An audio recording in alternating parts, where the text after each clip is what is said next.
حضرت عمر رضی اللہ تعالیٰ عنہ کا عہد خلافت ہے، بیت المقدس کا محاصرہ کیا گیا، فصیل بڑی اونچی، شہر اندر سے سیلف سفیشینٹ،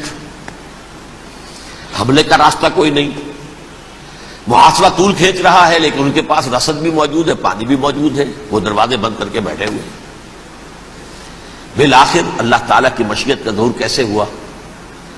ان کے کچھ علماء آئے فصیل پر، کہا دیکھو مسلمانوں، تم قیامت تک بھی یہاں پڑے رہو گے محاصرہ کر کے، ہمارا یہ شہر فتح نہیں ہوگا۔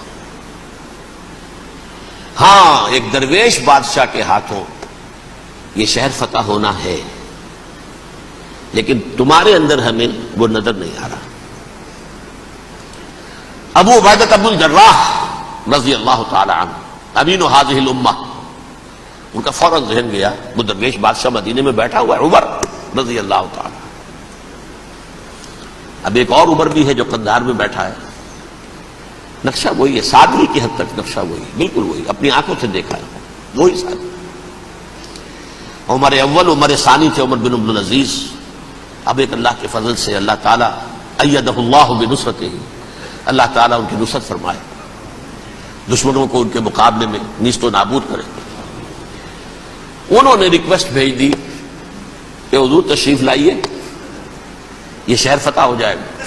وہ ہے سفر تاریخی، اتنا طویل سفر، تقریباً 700 میل، ایک اونٹ، ایک خادم، ایک منزل پہ امیر المومنین اوپر بیٹھے، خادم آگے چل رہا ہے، اگلی منزل پہ خادم اوپر بیٹھا ہے، امیر المومنین آگے جا رہے ہیں۔ اور جب پہنچے ہیں تو وہ باری تھی خادم کی، انہوں نے ہاتھ جوڑ دیا، حضور خدا کے لیے تم کیا کہیں گے لوگ، وہ میرا برا حال کر دیں گے، تمہیں شرم نہیں آئی؟ امیر المومنین پیدل آگے چل رہے ہیں نکیل پکڑ کر، اور تم بیٹھے ہو اوپر براجمان ہو۔ حضرت عمر فرمایا الدور دور، نہیں باری تمہاری ہے، بیٹھ۔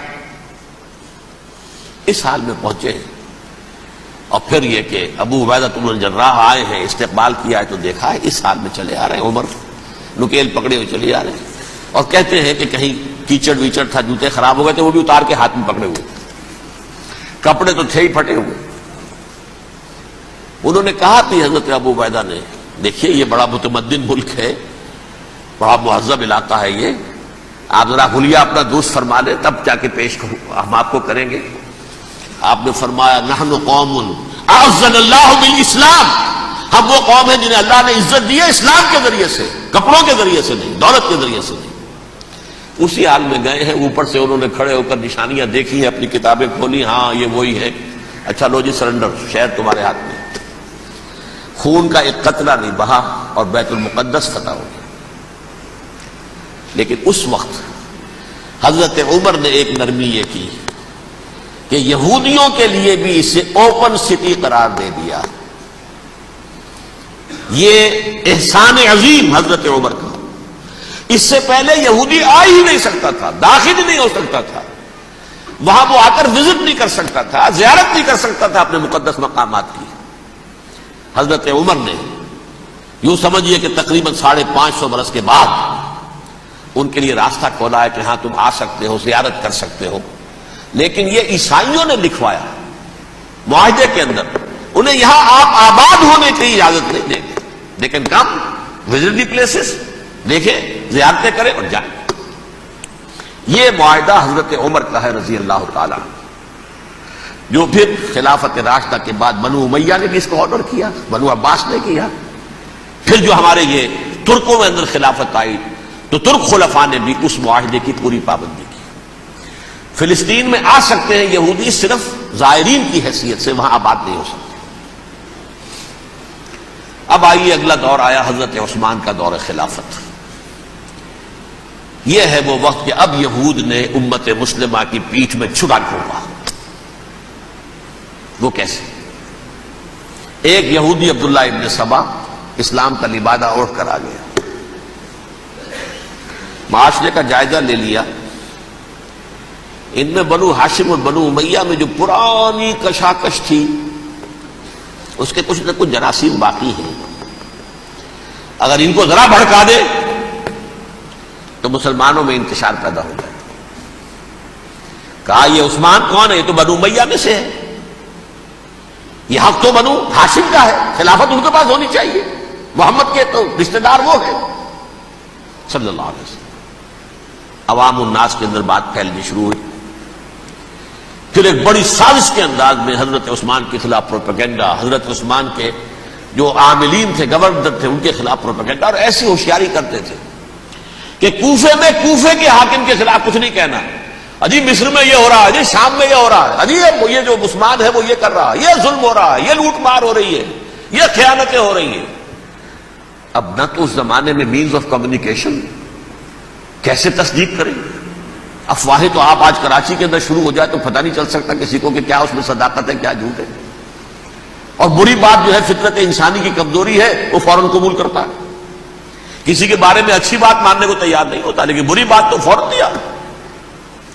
بہرحال یہ فتنہ انہوں نے اٹھایا، حضرت علی کی الوہیت کا فتنہ اٹھایا، حضرت عثمان کے خلاف الفتنۃ الکبریٰ برپا کیا، حضرت عثمان شہید ہوئے، اس کے بعد 5 برس تک مسلمان ایک دوسرے کی گردنیں کاٹتے رہے، باہمی خانہ جنگی ہوئی، امت کو وہ زخم لگایا ہے جو آج تک جس سے خون رس رہا ہے۔ یہ شیعان عثمان اور شیعان علی تھے جو بعد میں پھر سنی اور شیعہ ہو اور آج تک ہے۔ فتنہ کس نے جگایا؟ ایک عبداللہ ابن سبا یہودی اور اس کے کارندے، شیطان کا ایجنٹ، اور انسانوں میں سے بھی اس کے جو بھی حواریین تھے اور شیطانوں کے اندر سے بھی تھے، انہوں نے بھی اس آگ کو بھڑکایا۔ یہ آپ سوچ لیجئے کہ یہ کس نے وہ زخم لگایا؟ یہودی۔ اگلا دور آیا، خلافت راشدہ ختم ہوئی، بنو امیہ کا بھی دور کافی گزر گیا۔ طارق ابن زیاد 712 عیسوی میں حملہ کرتے ہیں اسپین پر۔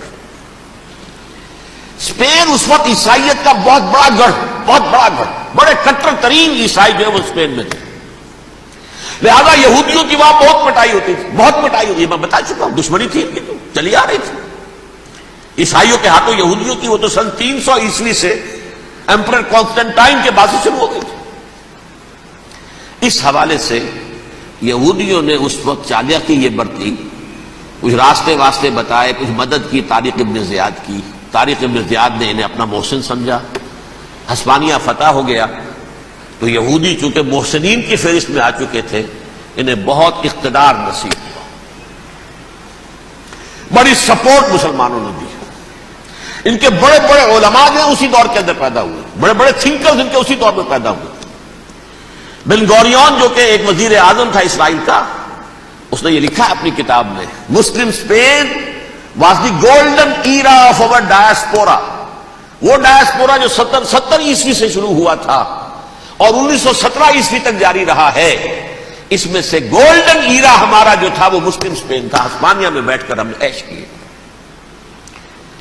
لیکن وہاں سے انہوں نے اور جو کچھ کیا، یہ تو داستان کے تو بہت سے گوشے ہیں، لیکن میں جس اسٹریٹ لائن میں چل رہا ہوں اس کے اعتبار سے ایک بات سمجھ لیجیے، وہاں بیٹھ کر انہوں نے اب عیسائیت کی پیٹھ میں چھرا گھونپا، پروٹیسٹنٹ مذہب پیدا کیا، تقسیم کر دیا، جیسے شیعہ سنی کی تقسیم، عبداللہ ابن سبا، رومن کیتھولک اور پروٹیسٹنٹ کی تقسیم، یہودی علماء۔ ہوتا کیا تھا؟